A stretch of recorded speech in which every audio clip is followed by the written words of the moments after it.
प्रिय श्रोता बंधु प्रभु श्रीकृष्ण गौरवमय नाम आपको शुभेच्छा। पवित्र बाइबल माथि लिखित सुसमाचार 14 अध्याय 20 पदरे आम यहपरी पाठ करूँ।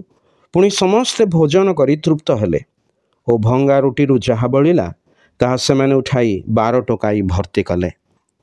जितेबले प्रभु श्रीकृष्ण से 5टी रोटी और 2टी माछरे एक विराट जनता को परितृप्त कले सेतेबेले शिष्य माने भंगा रुटी जहाँ बलिला तहिरू 12 टोकाई भर्ती कले। यही कार्य द्वारा प्रभु आपना ईश्वरीय सामर्थ्य प्रकाश कले। पुणी ताहांको आगामी राज्यर एक दृश्य एठारे प्रदर्शित कले। पापी मनुष्य असहाय अधार्मिक भक्तिहीन आशाहीन और निरुपाय अटे। पुणी ए अवस्था से ईश्वरंकर शत्रु मध्य अटे। ताहापाई ईश्वरंकर निरूपित दंड नरक अटे।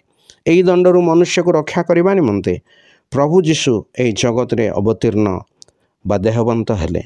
निर्दोष निष्कलंक होई सुधा मनुष्यर पापर बोझ आपे बहन करी क्रूसरे बलिकृत हेले। तृतीय दिन रे मृत्यु उत्थित होई मनुष्यर परित्राणर पथ प्रस्तुत कले। ताहांकठारे विश्वास करी जे परित्राण प्राप्त हुए से ताहांक राज्य रे प्रवेश करिब।